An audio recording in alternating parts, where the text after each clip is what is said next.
بسم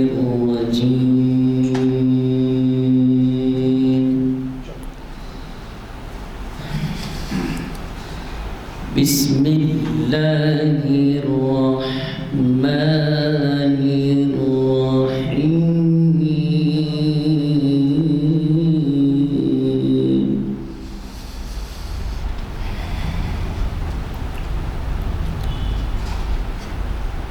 تبارك الذي جعل في السماء بروجا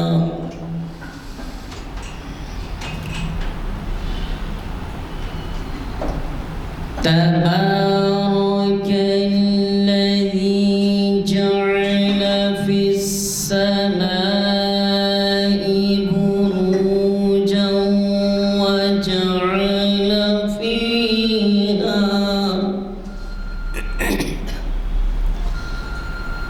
وجعل فيها سراجا وقمرا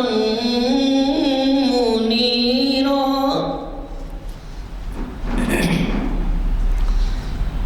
وهو الذي جعل الليل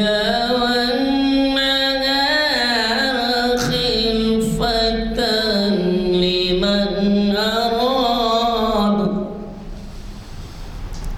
خلفة لمن أراد أن يذكر أو أراد شكورا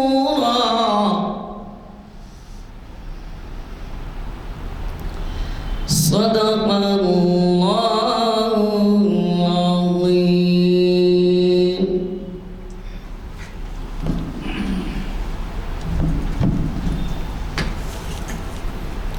السلام علیکم ورحمۃ اللہ وبرکاتہ. اعوذ باللہ من الشیطان الرجیم. بسم اللہ الرحمن الرحیم. ومن ورائہم برزخ الی یوم یبعثون. صدق اللہ العظیم. برادران کرام، یہ سورہ مومنین کی 100ویں آیت کا دوسرا حصہ ہے. پہلے حصے کے بارے میں ہم اس سے پہلے بیان کر چکے ہیں کہ وہ کافر نزا کے عالم میں یہ دعا کریں کہ اللہ تعالیٰ سے کہ اللہ تو ہم کو کچھ مہلت دیجیے تاکہ ہم دنیا میں جا کے پھر نیک اعمال کر لیں، لیکن ہرگز وہ وقت دیے جانے کا معاملہ قطعی نہیں ہوتا اور وہ جو ہے کافی افسوس ملتے رہیں گے. اس کے بعد میں یہ بھی بتایا گیا کہ جو ہے وہ لوگ دنیا میں آنے کے خواہش مند ہوں گے، اس لیے کہ صالح اعمال کر لیں، نیک اعمال کرنے. ان کو اس بات کی فکر نہیں ہوگی کہ جا کے میں بیوی بچوں سے، اپنے اہل خاندان سے، اپنی جائیداد وغیرہ اس سے ہم یہ خواہش نہیں ہوگی کسی کی. صرف یہ خواہش ہوگی کہ عمل صالح کر لیں. تو لوگ ہماری جو زندگی ہے اس کو ہم غنیمت جانیں، ہر لمحہ نیک اعمال، عمل صالح کرنے کی کوشش کریں اور اللہ تعالیٰ ہم کو نیک اعمال کرنے کی توفیق نصیب عطا فرمائے. اب بات کے حصے میں یہ بات بتا دی گئی کہ انسان کی زندگی مرنے کے بعد یہاں کی ختم ہو جاتی ہے اور اس کے بعد کی زندگی آخرت کی شروع ہوتی ہے. اب جو درمیان کا وقفہ ہے یہ وقفہ برزخ کہلاتا ہے. اس کے اندر اللہ تعالیٰ مرنے کے بعد مختلف انداز میں جو ہے وہ رکھتے ہیں برزخ، یعنی عالم برزخ میں، کہ وہ قبر میں ہوتا ہے یا کسی جانور کے پیٹ میں ہوتا ہے یا وہ جلا دیا گیا تو خاک راکھ بن جاتا ہے، ہواؤں میں اڑا دیا جاتا ہے یا دریا میں بہا دیا جاتا ہے. کچھ بھی ہونے دیجیے، اللہ تعالیٰ پھر بعد میں اپنے محشر میں سب کو نئی زندگی دے گا اور سب کو جو ہے زندہ کرے گا. قیامت برپا ہوگی، اس کے بعد میں حساب کتاب ہوگا. اس آیت کے بعد کے حصے میں یہی مفہوم پوشیدہ ہے. آئیے آج کے بارے میں. الحمدللہ آج تاریخ اسلام کی 990ویں نشست منعقد ہو رہی ہے جو جامعہ مسجد عالیہ گن فاؤنڈری کے کانفرنس ہال میں بعد نماز عصر منعقد ہو رہی ہے، اور آج اس کو مخاطب کرنے والے ہی ہمارے لیے جو ہے ایک نئی شخصیت ہیں لیکن بڑی معروف ہیں۔ یہاں پہ مولانا ابوالکلام آزاد یونیورسٹی کے عربی کے پروفیسر ہیں، اور آپ کا اسم گرامی ہیں ڈاکٹر آصف لعیق ندوی صاحب، اور آج کا عنوان آپ کا بڑا ہی دلچسپ ہے، اور یہ کہ انسانی دنیا پر مسلمانوں کے عروج و زوال کا اثر، چند حقائق اور شواہد۔ آج 28 جنوری ہے انشاءاللہ تعالی 2023، اور ہمارے آصف صاحب جو ہے اس کو مخاطب فرمانے والے ہیں کہ میں گزارش کرتا ہوں آصف صاحب سے کہ وہ آئیں اور ہمیں اپنے خیالات سے مستفید ہونے کا موقع عطا فرمائیں۔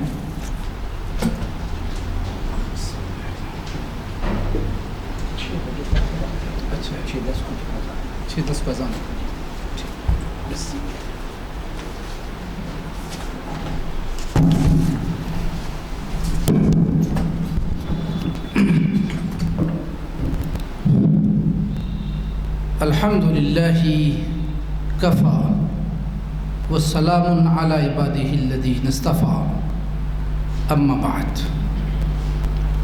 قال اللہ تبارک و تعالی فی القرآن الکریم الا تفعلوه تکن فتنة فی الارض وفساد کبیر، صدق اللہ العظیم۔ چھوٹی سی آیت ہے، قرآن کی آیت ہے، ہم نے آپ کے سامنے تلاوت کی ہے۔ یہ بڑی خوش نصیبی کی بات ہے کہ 990 نشست جو تاریخ اسلام کے اوپر مسجد عالیہ میں، جامع مسجد عالیہ گن فاؤنڈری میں آپ حضرات کے ذریعے یہ نشست منعقد ہو رہی ہے۔ 990 لوگ یہاں پر آ کر خطاب کر کے جا چکے ہیں، یہ بڑی سعادت کی بات ہے، اور یہ آپ کی محنتوں کا بھی اس سے پتہ چلتا ہے، اور یہ مسجد کی ایک شان بھی بن سکتی ہے اور ہے بھی۔ بڑے بڑے علماء یہاں پر آتے ہیں اور وہ خطاب کر کے جاتے ہیں۔ احقر کو بھی کچھ موقع ملا، یہ ڈاکٹر راشد نسیم ندوی جو کہ افلو یونیورسٹی کے ڈین ہیں، انہوں نے مجھے ریفر کیا۔ حالانکہ مولانا کسی جلسے میں جا رہے تھے، میں نے ان سے کہا کہ مولانا آپ زیادہ بہتر ہوتے، کہا کہ نہیں، میں تمہاری تحریروں سے، تمہارے کارناموں سے، تمہاری محنت و لگن سے جتنی مجھے واقفیت ہے اور جو میں سمجھ رہا ہوں کہ اس کے لیے تم زیادہ مناسب ہو، تم وہاں جاؤ، میں حاضر ہوں آپ کی خدمت میں۔ ظاہر ہے کہ موضوع جیسا کہ ہمارے حضرت نے بتایا بہت ہی اہمیت کا حامل موضوع ہے، شاندار موضوع ہے۔ اس موضوع پر ہم ایک دن میں اس کا حق ادا نہیں کر سکتے، اگر چاہیں تو قسطوار چلا سکتے ہیں، اقساط بن سکتے ہیں۔ یہ موضوع جو انسانی دنیا پر مسلمانوں کے عروج و زوال کا اثر، چند حقائق اور شواہد، یہ اصل میں 20ویں صدی کے بڑے عالم دین حضرت مولانا ابوالحسن علی ندوی رحمۃ اللہ علیہ کی فکر کا نتیجہ ہے، اور ان کی لکھی ہوئی معرکۃ الآراء کتاب، شہرا آفاق کتاب، ماذا خسر العالم من حطاط المسلمین کا اردو کا ترجمہ ہے، جس کو پیش نظر رکھ کر ہم آپ سے آج آپ کو کچھ خطاب کرنا چاہتے ہیں، مخاطب بن رہے ہیں۔ جو آیت میں نے تلاوت کی الا تفعلوہ تکن فتنۃ فی الارض وفساد کبیر، کہ اگر آپ ویسا نہیں کریں گے جیسا اللہ آپ کو کہتا ہے کرنے کے لیے، اللہ کے رسول صلی اللہ علیہ وسلم جیسا ہم سے صحابہ کرام سے مطالبہ کیا، جو انہوں نے کر دکھایا اور وہ نجوم کہلائے، ستارہ بن گئے ہدایت کے واسطے، ویسی جماعت بن کر ابھرے جس کو قرآن نے دوسرے الفاظ میں کہا کہ کنتم خیر امۃ اخرجت للناس تأمرون بالمعروف وتنہون عن المنکر وتؤمنون باللہ، کہ سب سے اچھی امت ہو تم۔ یہ قرآن اس وقت نازل ہو رہا تھا، یہ کس سے مخاطب ہے اس وقت؟ یہ وہی جماعت ہے جس کو اللہ کے رسول صلی اللہ علیہ وسلم نے صرف 23 سال کے عرصے میں اپنی انتھک محنت و کاوش کے ذریعے، ہزار قربانیوں کے ذریعے،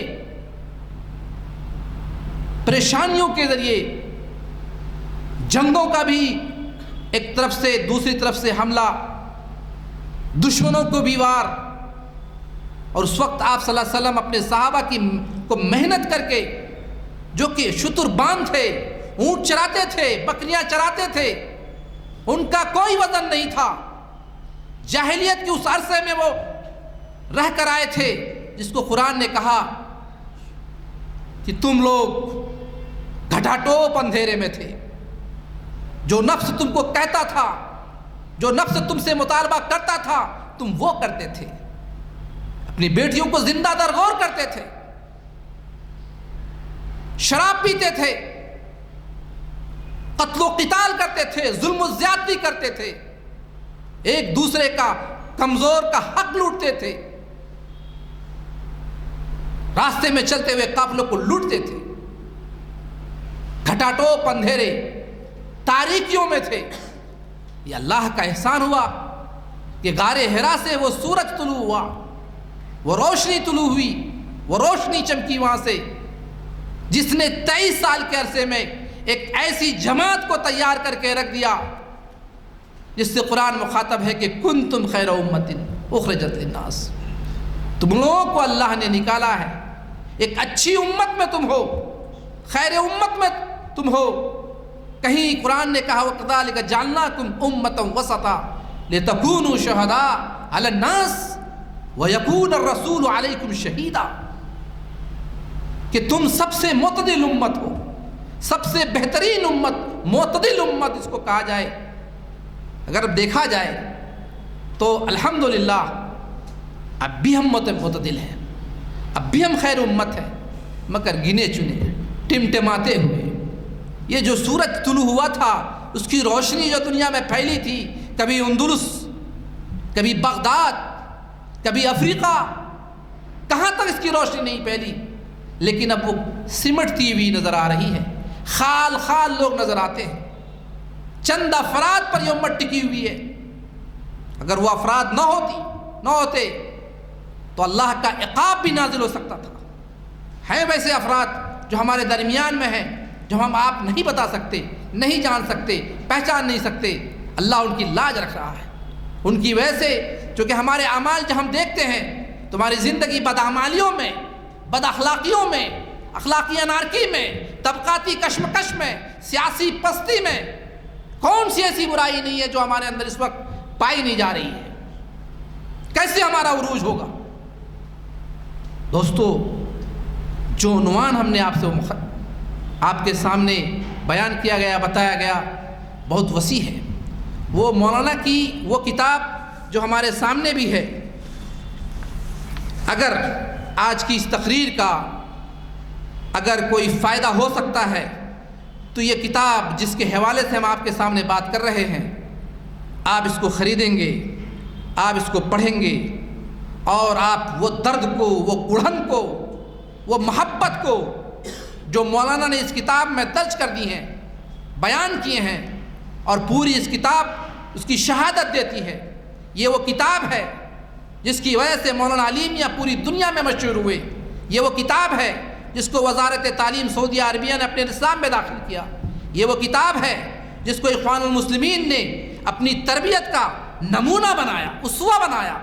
اخوان المسلمین معلوم آپ کو کون ہے؟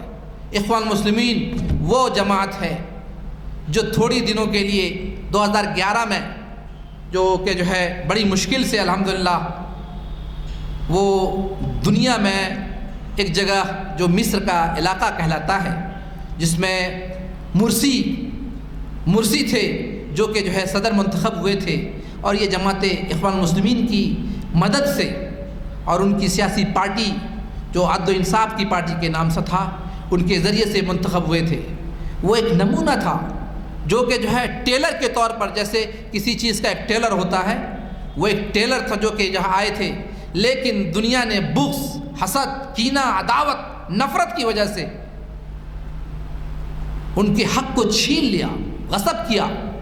وہ لوگ غاصب تھے جو ان کو تخت سے اتارا، وہ لوگ غاصب ہیں، وہ قاتل ہیں جنہوں نے ان کو جیل میں بند کیا اور ان کو قتل کیا. وہ ایسی جماعت تھے جو ایک مثال کے طور پر دنیا میں مثالی بن سکتے تھے. وہ امت، خیر امت کا منظر پیش کر سکتے تھے، اس کی تصویر کشی کر سکتے تھے، اور کر رہے تھے، لیکن کرنے نہیں دیا گیا. اگر اسلام کو آج بھی وہ اختیار مل جائے جو اختیار حضرت ابو بکر صدیق رضی اللہ تعالیٰ عنہ کے وقت میں ان کو حاصل تھا، حضرت عمر رضی اللہ تعالیٰ عنہ کے وقت میں ان کو حاصل تھا، وہ اختیار جو حضرت عثمان رضی اللہ تعالیٰ عنہ کے وقت میں حاصل تھا، وہ اختیار جو حضرت علی رضی اللہ تعالیٰ عنہ کے وقت میں حاصل تھا، اور وہ اختیار جو حضرت امیر معاویہ رضی اللہ تعالیٰ عنہ کے وقت میں حاصل تھا. تو میرے دوستو، جو ظلم، زیادتی اور یہ ناانصافی، حق تلفی جو ہم آپ اپنی آنکھوں کے سامنے عصر حاضر میں دیکھ رہے ہیں، اس کا مشاہدہ کر رہے ہیں، وہ وقت ایسا تھا کہ لوگ مدینے سے، مکہ سے صنعاء بنا کسی خوف کے سفر کرتے تھے. ایک عورت نے سفر کیا. یہ وقت گواہی دیتا ہے کہ جو وہ وقت اسلام کا جب ان کو اختیار حاصل ہوا اور جب اسلام کو غلبہ حاصل ہوا، حضور صلی اللہ علیہ وسلم کے وقت مدینے میں خود دیکھیے کیسی تبدیلی آتی ہے کہ جو شراب کا کاروبار کرتے تھے، جو سود اور حرام کاموں کا جو اس وقت کے حرام نہیں تھا، اس کا ارتکاب تھا، وہ لوگ کرتے تھے. تو شراب کی حرمت کے وقت مدینے کی گلیوں میں، نالیوں میں کوئی ایسی نالی نہیں تھی بچی تھی جس پہ شراب نہ بہائی گئی ہو اور شراب سے وہ بہتی نہ جا رہی ہو. وہ کیسا دور تھا کہ حکم نازل ہوتا تھا اور وہ لوگ اس کے نمونہ بن جاتے تھے، اسوہ بن جاتے تھے. تو وہ پیشوا تھے ہمارے، جن کے زمانے میں جن کو اختیار حاصل ہوا تو انہوں نے دنیا والوں کو بتایا، ظالموں کا قلعہ خما کیا اور بندوں کی بندگی سے انسانوں کو نکال کر اللہ کی بندگی کی طرف لایا. وربعی بن عامر رضی اللہ تعالیٰ عنہ کا وہ قول آپ کو بھی یاد ہوگا کہ جس کا اردو ترجمہ ہے کہ میں بھیجا گیا ہوں. جب وہ رستم کے دربار میں گئے تھے تو انہوں نے جو بات کہی تھی، تاریخ نے اس کو نقل کیا ہے اور کہا ہے کہ میں صرف یہاں آیا ہوں کہ تاکہ انسانوں کو انسان کی بندگی سے نکال کر خدا کی بندگی کی طرف لے جاؤں، اور ظلم و زیادتی اور حق تلفی سے نکال کر اسلام کی عدل کی طرف لے جاؤں، دنیا کی تنگیاں سے نکال کر اسلام کی وسعت کی طرف لے جاؤں. میں اس لیے بھیجا گیا ہوں. میں اس لیے نہیں بھیجا گیا کہ مجھے حکومت حاصل ہو جائے، مجھے مال و زر حاصل ہو جائے، دولت حاصل ہو جائے، رشوت حاصل ہو جائے، نعوذ باللہ. ایسی بات انہوں نے نہیں کہی کہ میں اس لیے بھیجا گیا ہوں تاکہ بندوں کی بندگی سے نکال کر اللہ کی عبادت کی طرف لے جاؤں. تو وہ دور آپ نے دیکھا کہ وہ رستم جس کے بارے میں حضور صلی اللہ علیہ وسلم نے پہلے ہی پیشن گوئی کی تھی قیصر و کسریٰ کے بارے میں، کہ شراقہ بن جاشم نے جب ان کو مدینے سے ان کا پیچھا کرتے ہوئے جب مکہ سے حضور صلی اللہ علیہ وسلم مدینے کی طرف ہجرت کرنے پر مجبور کیے گئے، اپنے وطن سے نکالے گئے، اور 3 دن غار ثور میں آپ نے حضرت ابوبکر صدیق رضی اللہ تعالیٰ عنہ کے ساتھ گزارا. پھر 3 دن کے بعد وہاں سے نکل کر جب مدینے کا رخ کیا تو سراقہ ابن جاشم اپنے گھوڑے سے حضور کے پیچھے کھڑے ہو گئے اور قریب تھا کہ وہ حضور کو پکڑ لے آتے، لیکن ان کے گھوڑے کی ٹاپ زمین میں دھس گئی اور گھوڑے سے وہ گر گئے. اور یہ ایک مرتبہ نہیں، بارہا ہوا، کئی بار ہوا. تو پھر اخیر میں کہا کہ حضور مجھے لکھ کر دے دیجیے آپ کہ میں آیا تھا آپ کو، مطلب ہے کہ جو ہے میں حاضر ہوا تھا آپ کو یہاں، پھر لیکن میں آپ کو نہیں کر سکا، آپ مجھے لکھ کر دیں. اے سراقہ تم یاد کرو اس وقت کو جب قیصر و کسریٰ کا جو ہے کنگن تمہارے ہاتھوں میں ہوگا. وہ پیشن گوئی تھی. یہ عجیب بات تھی، یہ بات سمجھ میں نہیں آئی کہ حضور کیا کہہ رہے ہیں. اور وہ غیر مسلم ہیں، ایمان بھی نہیں لائے ہیں، حضور کو راستے سے پکڑ لینا چاہتے ہیں. یہ الگ بات ہے کہ وہ پکڑ نہیں سکے، گھوڑے سے گر گئے، گھوڑے کی ٹاپ دھس گئی. یہ ساری چیزیں ان کی آنکھوں کے سامنے تھی. پھر حضور کی یہ پیشن گوئی کہ سراقہ یاد کرو اس وقت کو جب وہ کنگن تمہارے حصے میں آئے گا، قیصر و کسریٰ کا کنگن تمہارے حصے میں آئے گا. وہ حصہ ان کو ملا، وہ کنگن ان کو ملا جب حضرت عمر رضی اللہ تعالیٰ عنہ کے وقت میں وہ جب جو ہے قیصر و کسریٰ پر فاتح ہوئے اور فتح حاصل کیا تو وہ کنگن انہی کے حصے میں گیا. پیشن گوئی ایک ایک کر کے ثابت ہوئی. تو میرے دوستو، میرے بھائیوں، ہم جب مطالعہ کرتے ہیں، تاریخ کا مطالعہ کرتے ہیں، چونکہ یہ تاریخ اسلام کا لیکچر ہے اور 990واں لیکچر ہے اور جامع مسجد عالیہ گن فاؤنڈری میں لیکچر ہو رہا ہے. بڑی قیمتی بات آپ کے سامنے حقائق و شواہد کی روشنی میں پیش کیا جا رہا ہے، مطالعے کی روشنی میں پیش کیا جا رہا ہے، قرآن کے حوالے سے پیش کیا جا رہا ہے.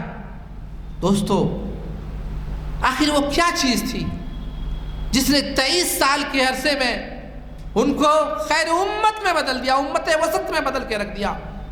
اور وہی امت کے افراد جب دور دور پھیلے افریقہ تک گئے تو اندلس سے، جہاں کے رومن امپائر، پرشین امپائر، یہ 2 بڑی طاقت تھی جو حضور کی ولادت سے پہلے اس دنیا میں اپنا قبضہ جمائے ہوئی تھی.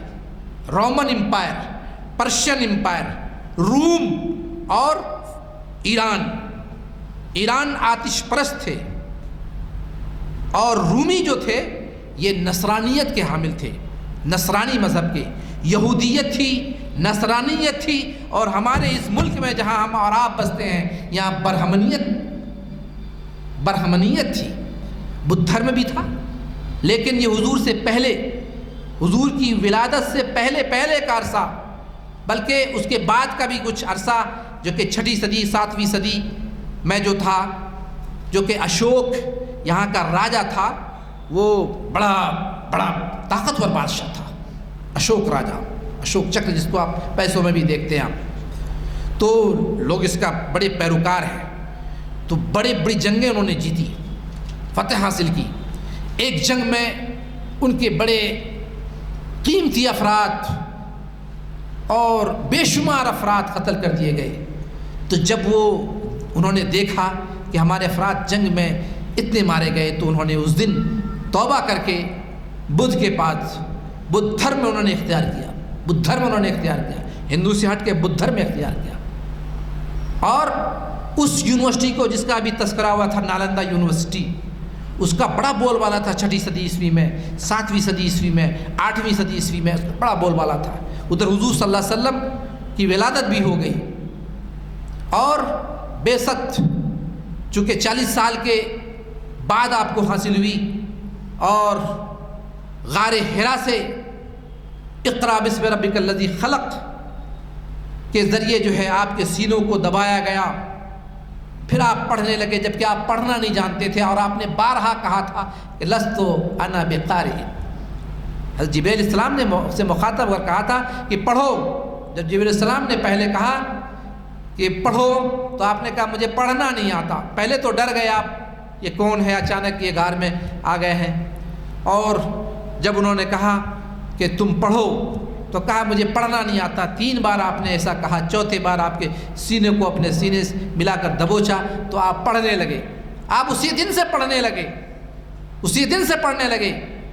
اقرا بسم ربک الذی خلق خلق الانسان من علق اقرا وربک الاکرم الذی علم بالقلم علم الانسان ما لم یعلم. تو یہ اقرا کی جو صفت ہے اس امت کی سب سے پہلی صفت ہے، سب سے بڑی صفت ہے، جس سے آج امت دور ہے. خال خال آپ کو ایسے نظر آئیں گے جو افراد کہ جو ہے میرے دوستو اس صفت کے پورے طور پر حامل ہوں. ہندوستان میں آپ دیکھیے، آپ اسی طرح سے پاکستان چلے جائیں، اسی طرح سے آپ دوسرے ملک کو چلے جائیں. ہندوستان میں تو کہتے ہیں، رپورٹ سچر کمیونٹی کی رپورٹ ہے کہ مسلمان دلت سے بھی بدتر ہے، دلت سے بھی بدتر ہو گئے ہیں، پڑھنے لکھنے میں بھی، کاروبار میں بھی، ہر چیز میں پیچھے ہو کے رہ گئے ہیں. بھائی میں تو یہ امت تو قیادت کے واسطے پیدا کی گئی تھی، یہ امت تو تولیت کے واسطے پیدا کی گئی تھی. تولیت جس کو ٹرسٹی شپ کہتے ہیں، ٹرسٹی شپ یہ دنیا کے آپ مالک ہیں اور اس کی خلافت کے آپ اصل ذمہ دار ہیں، اس لیے اس امت کو برپا کیا گیا. اور جب یہ امت اپنے پورے اختیار کے ساتھ، پورے اخلاق اور اوصاف کے ساتھ متصف ہوئی تو اللہ نے ان کو آسمان تک بلند کیا. ان کی روشنی اندلس میں پہنچی. وہ خطہ ہے اندلس، جو میں آپ کو بتاتا ہوں وہ پرانے زمانے کی بات ہے، جو حضور صلی اللہ علیہ وسلم کی بعثت کے بعد اور بعثت سے پہلے، یہی ہے ہمارا کہنے کا مقصد کہ بعثت محمدی سے پہلے اور بعثت محمدی کے بعد مسلمانوں میں کیا تبدیلیاں آئیں. عروج و زوال کے اعتبار سے مسلمان کب عروج کا کہ حامل رہے، ترقی کے مدارج پر چڑھتے رہے. کوئی ایسا زینہ تھا جو باقی نہیں بچا تھا جس پہ مسلمان چڑھ نہ گئے ہو، دنیاوی اعتبار سے، اخروی اعتبار سے بھی. لیکن یہی وہ امت جو ترقی کے مدارج کو طے کرنے کے بعد اپنے کردار اور اخلاق کی مکمل حامل ہونے کے بعد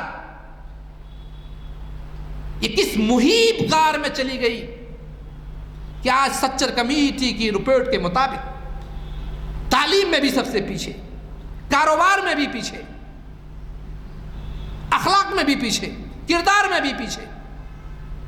لوگ کہتے ہیں کہ اسلام اچھا مذہب ہے، مسلمان اچھے نہیں.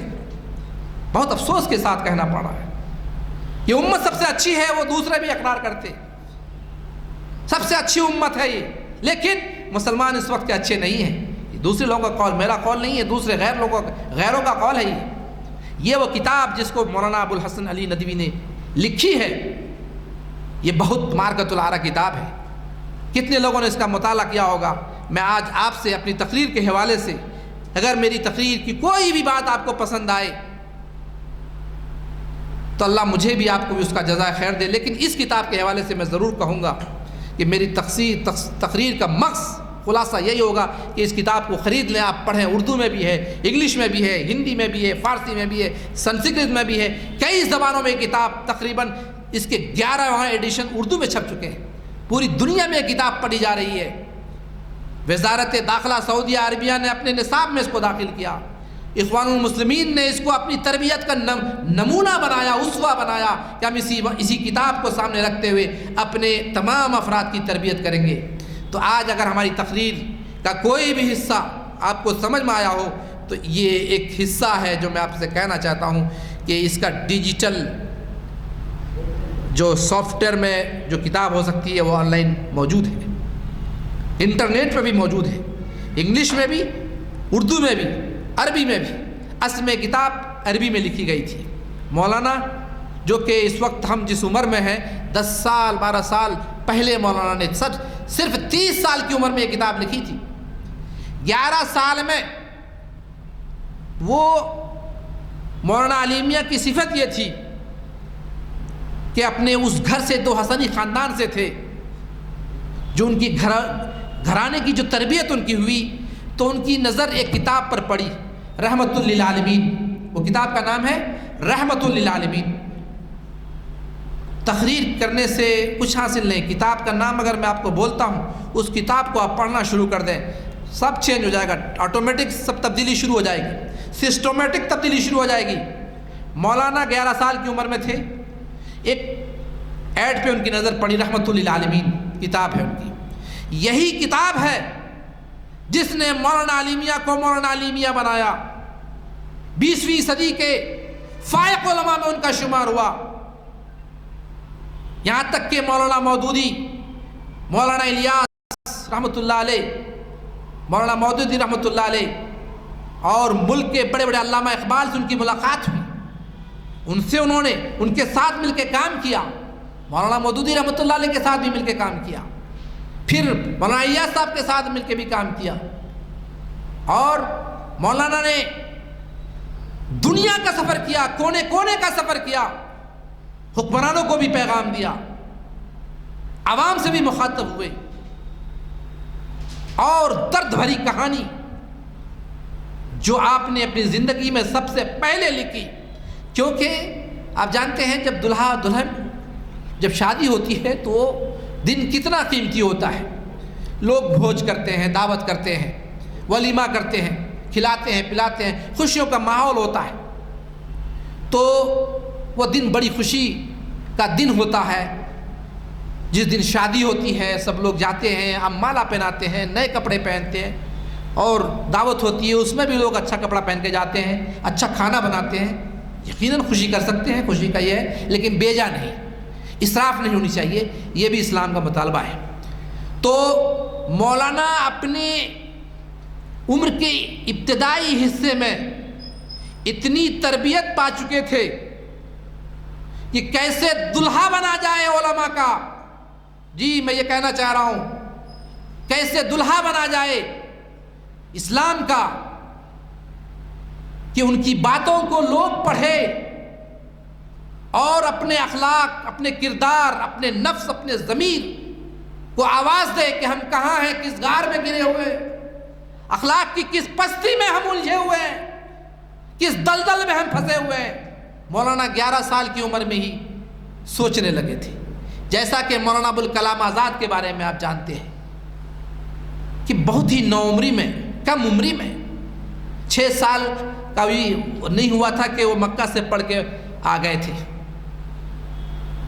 جی 1888 میں پیدا ہوئے اور 96-97 میں انڈیا آ گئے تھے، اور جب آئے تھے تو ایسا لگتا تھا کہ یہ بہت پڑھا لکھا عالم دین ہے، 11 سال 12 سال کی عمر نہیں ہوئی تھی کہ لکھنے لگ گئے تھے، 17 سال میں تو البلاغ اور جو کیا کہتے ہیں کہ جو الہلال انہوں نے لکھا، اور سب سے پہلے پکچر والا جو ہے انہوں نے جو اخبار نکالا، اس وقت تو علماء میں ایک عجیب سمجھ آ گیا کہ پکچر فوٹو والا نکالتے ہیں، فوٹو لینا بہت گناہ تھا اس وقت، آج تو الحمدللہ کھلے عام ہے، سب لوگ سیلفی لیتے ہیں، فوٹو لیتے ہیں، جو برائی کل تھی آج کیا برائی نہیں ہو سکتی؟ بالکل برائی ہو سکتی ہے، لیکن آپ کی نظر وہاں تک نہیں پہنچے گی جو ان کی نظر پہنچی تھی، جی وہ دور رستے، وہ دور بھی تھے، بلند نگاہی تھی ان کے اندر، سخن دل نوازی تھی ان کے اندر، انہوں نے جو کہا اور آزادی میں جو کردار ادا کیا، تقسیم ہند کے وقت جو انہوں نے چلایا اور انہوں نے کہا کہ میں بولنا چاہا تو میری زبان تم نے کاٹ دی، میں چلنا چاہا تو تم نے میرے پیر توڑ دیے، اے مسلمانوں ٹکڑے میں مت بٹو، 2 ٹکڑے روٹی پر صبر مت کرو، ملک کو تقسیم مت ہونے دو۔ وہ مولانا ابوالکلام آزاد تھے، جی چاہتا ہے کہ میں اپنے سر کو جامع مسجد کے کسی پلر سے توڑ لوں، کیا کروں؟ میں کروٹ لینا چاہا تو تم نے میری کمر توڑ ڈالی، میں لکھنا چاہا تو تم نے میرے قلم قطر کے رکھ دیے۔ یہ مولانا ابوالکلام آزاد کے جملے ہیں، لیکن اس کے باوجود مسلمان 2 ملک میں بٹ گئے، 2 ملک میں بڑھ گئے۔ کیا ہوا اس کے بعد؟ اور 2 الگ الگ خطے میں 2 زبان کے لوگوں کو ان کے حوالے کر دیا، بنگلہ دیش، پاکستان۔ کیا ہوا؟ 30 سال کا بھی عرصہ نہیں گزرا کہ خون کی ندیاں بہہ گئی، زبان کے جھگڑے، خانہ جنگی کی وجہ سے ٹوٹ گیا ملک، چھوٹے سے روٹی کے ٹکڑے پہ بھروسہ کیے پاکستان بے شمار پریشانیوں سے جھیلتا ہوا اس وقت ملک ہے۔ 100 روپے کلو آٹا نہیں ہوا، آٹا ہو چکا ہے میرے دوستوں، 100 روپے کلو آٹا پہ لوگ بھیڑ لگائے ہوئے جان دے رہے ہیں، وہ حالت میں آ گئے۔ مولانا کلام آزاد نے کہا تھا کہ مت ٹکڑے میں بٹو، ایک ساتھ رہو، تمہارے اندر اتنی طاقت ہے، تمہارے دین کی جو طاقت ہے، معاشرتی اور معاشی حیثیت سے تم اس وقت ملک میں مضبوط ہو، تم چاہو تو حکومت کے نقشے کو پھیر کر رکھ سکتے ہو، مت ٹکڑے میں بٹو۔ لیکن نہیں ہوا، ٹوٹ کر رہ گئے، دو حصے میں بڑھ گئے۔ چوائس الحمدللہ ہم بائی چوائس، آپ یہاں پہ ہیں، آپ یہاں پہ، آپ یہاں پہ، بائی چوائس ہے، ہم نہیں گئے، لیکن وہ چلے گئے اور نہ وہ ہماری مدد کر سکتے نہ ہم ان کی مدد کر سکتے، اس حالت میں یہ پہنچے ہوئے۔ تو اسلام نے کہا کہ یہ پوری دنیا ایک ہے، پوری دنیا کے تم مالک ہو، تم ہی اس کے ذمہ دار ہو، خلیفہ ہو، تم کو مبعوث کیا گیا ہے۔ اب ہم میں کا ہر شخص جو ہے یہ نبوت کا وارث ہے، نبی کے پیغام کا پہنچانے اور ان کی اطاعت کرنے اور اللہ کی عبادت کرنے، مرتے دم تک ہم اس کے وارث ہیں۔ جب ہم اللہ کے وارث ہوئے تو یہ زمین اللہ کی ہے، یہ زمین اللہ کی ہے، تو وارث کون ہوگا؟ اس کی تولیت کس کو آئے گی؟ ہم کو آئے گی، لیکن ہم کو کیسے آئے گی؟ کیا مانگنے سے دے دیں گے؟ نہیں دیں گے، نہیں دیں گے۔ یہی لڑائی تو ہے ملک میں کہ مسلمان کو الگ کر دو کہ ووٹ دینے کے لائق بھی نہ رہے، بالکل ان کو دوہری شہریت اس کو حاصل بھی نہ ہو سکے، وہ بالکل الگ ہو جائے۔ یہی تو ہو رہا ہے کہ آپ کو کوئی موقع نہیں کہ آپ اوپر آ سکتے ہوں، آپ کو بیکورڈ کر دیا جائے اور پیچھے کر دیا جائے، دھکیل کے رکھ دیا جائے۔ اگر آپ نہیں جگے تو الا تفعلوا تکن فتنۃ فی الارض وفساد کبیر۔ اگر نہیں جگے مسلمانوں، جو تم کو لوگ بیوقوف بنا رہے ہیں، چھوٹی سی ٹکڑی پہ تم خوش ہو جا رہے ہو، اپنا ایمان بیچ دے رہے ہو۔ کتنے لوگ ایسے ہیں جو اپنا ایمان بیچ کر ایمان کا سودا کیے ہوئے ہیں اور مسلمانوں کی طرف سے نیابت کر رہے ہیں۔ وہ اس لائق نہیں ہے کہ وہ نیابت کریں، نہ ان کے اندر کے اعمال اچھے ہیں، نہ ظاہری صورت ان کی اچھی ہے۔ ان پہ کیسے امت بھروسہ کرے؟ لوگ میٹنگیں کر رہے ہیں، لوگ میٹنگیں کر رہے ہیں، لیکن میرے دوستو امت کا جس پر بھروسہ ہوگا وہی نہ ہمارے اصل ہوں گے۔ اس وقت ضرورت اس بات کی شدید ہے کہ ہم اپنی صفت کو بدلیں، اور جو چیزیں ہمیں دیمک کی طرح کھا رہی ہے آپ اس کو کھرچ کے پھینک دیں، کھرچ کے پھینک دیں آپ، اور اس روگ کو جو امت کو کھا رہی ہے بہترین علاج کریں اس کا۔ اور یہی امت کا تقاضا ہے اور یہی وقت کا بھی تقاضا ہے۔ میرے دوستو پہلے کے زمانے پر جب ہم نظر دوڑاتے ہیں، ٹائم بھی بہت مختصر ہے، 2-4 منٹ میں کر دو بات ختم، کہ زمانہ جو بٹا تھا جاہلیت کا دور، جو کہ جو ہے جس میں کون سی ایسی برائی جو نہ پائی جاتی تھی، بیٹی کو زندہ درگور کر دیتے تھے، اور فحاشی اور یانیت، شراب نوشی، کباب نوشی، کیا کیا نہیں تھا ان کے اندر، وہ ساری چیزیں تھی۔ گھٹاٹوپ اندھیرے میں دنیا تھی، اور خود ہندوستان ہمارے گھٹاٹوپ اندھیرے میں تھا کہ یہاں ستی کا معاملہ ہوتا تھا۔ ایک شوہر اگر مر جائے تو بیوی کو بھی جلا دیا جاتا تھا، اور بیٹی کو زندہ درگور مکہ میں کر دیا جاتا تھا، یہاں پہ ستی کیا جاتا تھا۔ اور میرے دوستو پوری دنیا کو سلاطین نے، ارباب اقتدار نے اور ان مہذب طبقہ نے جو دین کے ٹھیکیدار تھے، انسانوں کو غلام بنا رکھا تھا، جانوروں کے جیسے ان کے ساتھ معاملہ کیا جاتا تھا، جس کو چاہتے تھے قتل کر دیتے تھے اور جس کو چاہتے تھے چھوڑ دیتے تھے۔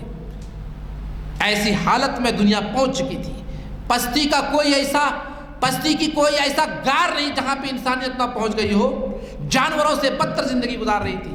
اس وقت اللہ کے رسول صلی اللہ علیہ وسلم مبعوث کیے گئے، اور تھوڑے ہی عرصے میں آپ نے ایسی جماعت تیار کر کے پیش کر دی اور پھر رخصت ہو گئے، جبکہ اللہ نے ان کو اختیار دیا تھا کہ اللہ کے رسول، اللہ 2 اختیار دیتے ہیں، آپ رہیں دنیا میں، اگر رہنا چاہیں تو آپ رہ سکتے ہیں، مگر اللہ آپ کو بلا رہا ہے۔ تو حضور نے ترجیح دی تھی کہ میں اللہ جو مجھے بلا رہا ہے، جو میرا دوست ہے اصل، میں وہاں جاؤں گا، یہ دنیا میں نہیں رہوں گا۔ اختیار 2 تھے ان کے، اور مرتے وقت حضور نے جو جو باتیں کہی تھیں اور زندگی بھر جو زندہ رہے نبوت کے بعد جو جو باتیں آپ نے کہی، کیا اس کے صرف ان کے اصحاب ہی اہل تھے یا ہم بھی اہل ہیں؟ یہ ہم سوال کر رہے ہیں، ہم امت سے سوال کر رہے ہیں کہ وہ جن صفات کے وہ حامل ہوئے اور حضور نے ان کے بارے میں کہا کہ یہ خلفاء، یہ ہمارے جو اصحاب ہیں، یہ جو ہے ستارے کے مانند ہیں، یہ ہدایت کسی کو بھی پکڑ لو تم ہدایت پا جاؤ گے۔ تو آج کیا ہم مخاطب نہیں ہیں؟ قرآن ہم سے کنتم خیر امتن کہہ رہا ہے، کیا ہم اس کے حقدار نہیں ہیں؟ کیا وہ امت وسط کے ہم حقدار نہیں ہیں؟ ہم کہاں ہیں؟ میرے دوستو، اندلس میں جب وہ اسلام پہنچا اس وقت اس لیے پہنچا کہ وہاں کے لوگوں نے جب رومن امپائر کے ظلم و زیادتی کو دیکھا اور ٹیکسوں کا حصول کا جو ان پر لوڈ تھا، برڈن تھا، جو ابھی اس وقت آپ کو جی ایس ٹی کے ذریعے سے دیا جا رہا ہے، جی بالکل میں آپ کو کہہ رہا ہوں، جی ایس ٹی کے ذریعے سے آپ کو دبایا جا رہا ہے، آپ کو پیچھے کیا جا رہا ہے، اور آپ یہاں تک کہ آپ کی سانس بھی گھٹنے لگی ہے، اتنی پریشانی، اتنی دقتوں کا سامنا ہے، دشواریوں کا سامنا ہے، مصائب کا سامنا ہے، مشاکل کا سامنا ہے، ایسے عوامل ہیں، ایسے محرکات ہیں جو کہنے کے لائق نہیں۔ وہ تنگ ہے کہ یہی وہ ملک جس میں آپ اور ہم تھے، 50 سال تک اورنگزیب رحمۃ اللہ علیہ نے حکومت کی تھی، اس کے وقت میں پوری دنیا کا یعنی کہ 50 یعنی کہ سب سے اول نمبر پہ ہندوستان جی ڈی پی کی حیثیت سے تھا، 27.3% جی ڈی پی پلس میں تھی۔ اب کیا ہے؟ ارے آپ حکومت لے لیے تو کیا کر لیا؟ آپ مائنس سے مائنس میں چلے گئے، آپ غربت کے کس دہلیز پہ آپ کھڑے ہیں؟ آپ بتائیے ہم کو، آپ کون خوش ہے آپ سے؟ سب تو پریشان ہیں۔ میرے دوستو، یہ صرف اس سے کام نہیں چلے گا باتوں سے۔ وہ اورنگزیب رحمۃ اللہ علیہ جن کے بارے میں جن کی قبریں کھود کے مردہ اکھاڑ کے ایسی باتیں کی جاتی ہیں، وہ بھی کتنا سال پہلے 1707 میں تو ان کا انتقال ہو گیا تھا۔ اب کیوں اس کی باتیں لا رہے ہو؟ اب تو سب بھائی ہیں، اب تو آگے کی بات کرو، پیچھے کی بات کیوں کھاڑ رہے ہو؟ مردے کو کیوں کھاڑ رہے ہو؟ ارے کیا تھے نہیں تھے وہ؟ کون جھگڑا ہوا نہیں ہوا؟ تم وہ کون سی باتیں تم اکھاڑ رہے ہو؟ اور دارا شکو انہی کا بھائی تھا، ان کے بارے میں گورنمنٹ جو ہے ان کو پروموٹ کرتی ہے، ان کے بارے میں کہ ان کے پر خطاب ہو، ان کے پر کتاب لکھی جائے۔ یہ کیا ہے؟ یہ سازش کا حصہ ہے۔ میں سمجھتا ہوں کہ وہ سازش کیا ہے، وہ پروپیگنڈا کیا ہے۔ دارا شکو اگر وہ بادشاہ بنتے اورنگزیب کے علاوہ تو وہ اکبر کا ویسے ہی کام کرتے۔ دارا شکو بالکل اکبر کے جیسا تھا، اکبر کے جیسے ان کے صفات تھے۔ وہ ان کے جو ہے محنتوں سے زیادہ تعلق تھے، پنڈتوں سے زیادہ تعلق تھے، وہ ان سے ہی تربیت حاصل کر کے جو ہے وہ بادشاہ بننا چاہ رہے تھے، اور پورے اسلام کو، ہندو کو یعنی ہندو مت کو، برہمنیت کو، سب کو ایک کر کے رکھتے ہیں۔ سب اللہ کا بندہ ہے، سب ایک ہی ہے۔ یہ بات، یہ فتنہ تھا، یہ فلسفہ تھا۔ میں مختصر بتا رہا ہوں، بالکل دارا شکو کو وہ لوگ پروموٹ کر رہے ہیں۔ میرے یہاں یونیورسٹی میں بھی جلسہ ہوا دارا شکو کے بارے میں، بعض لوگوں نے اورنگزیب رحمۃ اللہ علیہ کے بارے میں ایسی بات کہی جس کو اترنے کے بعد میں نے ان سے پوچھا، سر میں نے آپ کو قید کر لیا ہے، آپ نے جو بات کہی ہے میں نے ریکارڈ کر لیا، میں ان کو شیئر کر سکتا ہوں؟ میں نے اتنا ہی پوچھا، کیا میں شیئر کر سکتا ہوں اس کو؟ کہا آصف معاف کر دو، آصف معاف کر دو، غلطی ہو گئی، کچھ ہوا۔ میں نے کہا نہیں، آپ اورنگزیب رحمۃ اللہ علیہ کے بارے میں جانتے ہیں کہ وہ کیسی شخصیت تھے؟ 50 سال انہوں نے حکومت کی ہے، اکیلے تنہا اس ملک میں 50 سال تک حکومت کی ہے۔ جی ڈی پی 27.3 پر تھی۔ کوئی آدمی ایسا نہیں جو فقیر ہو۔ برہمنوں کو بڑے بڑے درجات، بڑے بڑے عہدے پر انہوں نے فائز کیا میرے دوستو، اور کوئی سا عہدہ ایسا بڑا کا جو ہو سکتا ہے اپنے لوگوں کو صرف کہا کہ تم پڑھو پڑھاؤ، تم کو پوری تنخواہ ملے گی، بھیک نہیں، بھیک مانگنے والا کوئی نہیں ہونا، پڑھاؤ پیسے لو، پڑھاؤ پیسے لو، یہ نظام تھا ان کے وقت میں۔ آج ہمارے ہاں کیا ہے میرے دوستو؟ نا امیدی کفر ہے، نا امیدی کفر ہے۔ آخر میں یہ بات کہہ کے ختم کروں گا، نا امیدی کفر ہے، اور اگر نا امیدی کریں گے تو نا امیدی سے بڑے طاقتور بھی کمزور ہو جاتے ہیں، اور حوصلہ اور ہمت سے تونگر بھی توانا اور مالدار ہو سکتا ہے۔ میرے دوستو، نا امیدی نہیں لینا، حوصلہ رکھنا ہے اور حوصلے سے کام کرنا ہے۔ یہ سازشوں کا مقابلہ اور پروپیگنڈا کا مقابلہ، حملوں کا مقابلہ یہ وقتیہ ہے۔ آپ اپنے صفات سے متصف ہو جائیے اور اس کتاب کو پڑھیے اور پھر جائزہ لیجئے اپنے آپ کا، اپنے سماج کا، اپنے ماحول کا، اپنے ملک کا، اپنے اس پورے عالم کا۔ انشاءاللہ العزیز اگر آپ نے ایسا کیا، جس کے بارے میں سید قطب جن کو پھانسی دے دی گئی تھی مصر میں، جمال عبد الناصر نے پھانسی دیا تھا، اس لیے کہ وہ اسلامی حکومت چاہتے تھے، ان کو پھانسی دے دیا تھا، یہ ان کا جرم تھا، اور مرسی کو حکومت سے گرا دیا تھا۔ اور آج بھی آپ اگر اسلام کے ڈھانچے میں ڈھلنا چاہتے ہیں تو آپ کو ڈھلنے نہیں دینا چاہتے ہیں، اور آپ کو کہتے ہیں کہ اسلام پورے طریقے نئے اختیار کرنا، یہ چیزیں نہیں ہونا، وہ شریعت پہ حملے، یہ حملے، وہ حملے، بہت سارے جو ہے یہ پروپیگنڈے ہیں، سمجھنے کی ضرورت ہے۔ آپ صرف قرآن، حدیث اور جو علماء کہتے ہیں، اور خاص طور سے یہ کتاب جو ماذا خضر ہے، آپ پڑھیے، انشاءاللہ آپ کے اندر تبدیلی آج ہی سے شروع ہو جائے گی۔ یہی مختصر تھا، ہم نے لکھ کے بھی لایا تھا، ذرا بھی ہم نے آپ سے نہیں پڑھا، بس اپنی باتیں آپ نے عرض کر دی، جو کہ جو ہے یہ زمانہ تھا کہ جاہلیت کا تھا، پھر اسلامی دور آیا، پھر امویہ دور آیا، پھر جو ہے خلافت عباسی کا دور آیا، اس کے بعد 12ویں صدی میں کیا ہوا میرا بغداد میں اور دوسری جگہ پہ، علماء نے کہا کہ لوگوں اللہ کا عذاب آنے والا ہے، عیش پرستی سے نکل جاؤ اور مجرمانہ عیش و عشرت چھوڑ دو۔ مجرمانہ عیش و عشرت، یہ بھی ایک لفظ ہے، کیا ہے آخر مجرمانہ عیش و عشرت؟ وہ لوگ بیویاں رکھتے تھے، زیادہ کرنے لگے، خدا کے حکم کو توڑنے لگے، حکم عدولی کرنے لگے، حضور کی اطاعت سے دستبردار ہو گئے، تو علماء نے بغداد کی گلیوں میں چیخ چیخ کر پکارا کہ اللہ کا عذاب آنے والا ہے، تو لوگوں نے اس آواز لگانے والے پر پتھر مار مار کر ان کو سنسار کر دیا۔ پھر کیا ہوا؟ تاتاری آئے، ہلاکو چنگ خیز آئے، اور خون کی ندیاں بہہ گئی، کبھی جو ہے کتب خانے سے پوری جو ہے دجلہ و فرات جو ہے سیاہ ہو گیا۔ وہ حال آج بھی اگر ہم نہیں کھڑے ہوئے اور کسی عالم کی اور کسی اس کی جو ہے درویش کی جو بات میں کہوں گا، اگر میری آواز کو آپ مانیں تو درویش کی آواز ہے، اگر ہم کھڑے نہیں ہوئے تو میرا بھی حال بغداد کے جیسا ہو جائے گا۔ اس لیے اگر آپ اپنی صفت سے متصف ہو گئے اور ان اوصاف سے متصف ہو گئے جو قرآن مطالبہ کرتا ہے، اس معیار پہ اتر گئے جو معیار پہ صحابہ کرام رضوان اللہ تعالیٰ علیہم اجمعین کی حضور نے تربیت کی تھی، اور وہ حکمت سے آپ سرفراز ہو گئے جو حکمت آپ سے یورپ نے چرا لیا ہے، تو میرے دوستو کل آپ کا ہندوستان، کل آپ کا دنیا آپ کی ہے، اور اللہ کی مدد آپ کے لیے نازل ہوگی۔ اللہ آپ کا ہے، ہم اللہ کے ہیں۔ وآخر دعوانا ان الحمدللہ رب العالمین۔ ماشاءاللہ سے آپ نے بہت ہی سبق آموز جو ہے ہدایات ملی ہمیں، ہم کو چاہیے کہ اس کے اوپر عمل پیدا کریں، اور یہ بات اچھی طریقے سے ذہن نشین کر لیں کہ اللہ تعالی ہم سب کو یہاں پر تمام دنیا کی قیادت کے لیے پیدا کیا ہے۔ ہم کو جو ہے اس عہدے سے پورا مستفید ہونے کی ضرورت ہے، اپنے اوصاف کو اس کے اندر ڈھالنے کی ضرورت ہے، جس سے ہم مقام اعلیٰ حاصل کر سکتے ہیں، جیسے صحابہ کرام نے حاصل کیا تھا۔ میں دوسری بات یہ عرض کر دوں کہ آپ نے علی حسن ندوی صاحب کا جو ذکر کیا، دیکھیے آپ ایک انفرادی حیثیت سے شخص جو ہے، آپ نے کہا کہ فوٹو لینا جو ہے مناسب نہیں ہے۔ آپ نے پاسپورٹ جب بنایا، جب آپ کو بیرونی ممالک کے دورے کی جب ضرورت پڑی تو لوگوں نے کہا اور حکومت نے کہا کہ پاسپورٹ کے اوپر فوٹو لازمی ہے، لیکن جب آپ کے جو ضوابط تھے پنڈت جواہر لال نہرو سے، تو نہرو نے مداخلت کر کے کہا کہ نہیں، ان کے لیے جو ہے فوٹو کی ضرورت نہیں، لہٰذا یہ واحد شخص تھے جو ہے بغیر فوٹو کے پاسپورٹ کے، وہ پاسپورٹ تو تھا لیکن جو ہے بغیر فوٹو کے پاسپورٹ کے وہ کئی بیرونی ممالک کا سفر بھی کیے۔ اگر اسلام کے اوپر ہم اتنے کاربند رہیں تو حکومتیں بھی جھکتی ہیں اور جو ہے لوگ ہماری جو ہے تائید میں کھڑے بھی رہتے ہیں۔ اللہ تعالیٰ ہم کو جنت نصیب عطا فرمائے، ان کے اوصاف، ان کے صفات اور ان کی تعلیمات پہ ہم کو عمل کرنے کی توفیق عطا فرمائے، اور ہماری قوم کو جگانے کی اللہ تعالیٰ جگانے کی جو ہے توفیق عطا فرمائے۔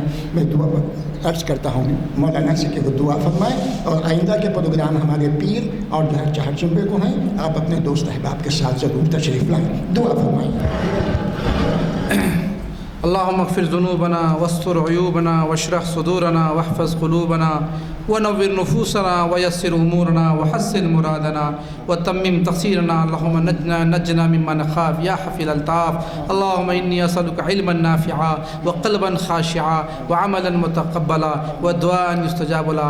اے اللہ ہمارے سارے گناہوں کو معاف فرما دے، اے اللہ ہمارے سارے گناہوں کو معاف فرما دے، اے اللہ ہمارے سینوں کو کھول دے، اے اللہ اس علم کے لیے ہمارے سینوں کو کھول دے۔ اے اللہ ہمیں اوپر سے، دائیں سے، بائیں سے، ہر طرف سے اللہ نیچے سے ہماری مدد فرما دے۔ اے اللہ ہماری مرادیں پوری فرما دے۔ اے اللہ ہماری مرادیں پوری فرما دے، تمنائیں برابر فرما دے، ہماری جو نیک خواہشات ہیں ان کو قبول فرما لے۔ اے اللہ ہماری نسلوں کو اے اللہ جو دیکھ رہے ہیں کہ اللہ اگر ہم کھڑے نہیں ہوئے اور ہمارے لوگ کھڑے نہیں ہوئے تو اے اللہ یہ مستقبل ہمارا تاریک ہو جائے گا۔ اے اللہ یہ مستقبل برباد ہو جائے گا، لوگ برباد کر دینے کی پلاننگ کر رہے ہیں۔ اے اللہ ہمیں جگانے والا اور اپنے شعور کو بیدار کرنے والا بنا۔ اے اللہ ہماری نسل کے بھی شعور کو بیدار فرما دے، ان کے وجدان کی، ان کے شعور کی، اے اللہ ان کے ذہن کی تو حفاظت فرما لے۔ اے اللہ ہم جو بھی کام کرنے کے لیے کھڑے ہوئے ہیں، اے اللہ 990 یہاں پر لیکچر ہو چکے ہیں، اے اللہ ہر لیکچر کا اے اللہ فائدہ عام فرما دے۔ اے اللہ آج جو باتیں کی گئی ہیں اس کے لیے ہمارے سینوں کو کھول دے، اس کتاب کا پڑھنے والا بنا دے۔ اے اللہ باتوں کو پھیلانے والا بنا دے، چلتے پھرتے میں دائی بنا دے، سپاہی بنا دے۔ اے اللہ دین کا دائی بنا دے۔ اے اللہ ہم کو حضور سے محبت کرنے والا بنا دے۔ اے اللہ صحابہ کی سیرت پر چلنے والا بنا دے۔ اے اللہ ہم ان کے خاک کے پائے کے برابر بھی نہیں ہیں، اے اللہ خاک پا کے برابر بھی نہیں ہے۔ اے اللہ ہم سے کچھ کام لے لے، اے اللہ ہماری بگڑی بنا دے، اے اللہ ہماری بگڑی بنا دے۔ اے اللہ کہنے سننے سے زیادہ عمل کی توفیق عطا فرما دے۔ ہمارے جو حضرات ہمارے سامنے ہیں اے اللہ جو سنے ہیں اے اللہ ان کو بھی قبول فرما لے، اور جو وہ سنے ہیں وہ دوسروں کو پھیلائے، اے اللہ اس کو بھی قبول فرما لے۔ اللہم ربنا آتنا فی الدنیا حسنہ وفی الآخرۃ حسنہ وقنا عذاب النار۔ اللہم اغفر لی وارحمنی وعافنی وارزقنی یا ارحم الراحمین۔ صلی اللہ تعالی علی خیر خلقہ محمد وعلی آلہ وصحبہ وآل بیتہ وذریتہ اجمعین برحمتک یا ارحم الراحمین۔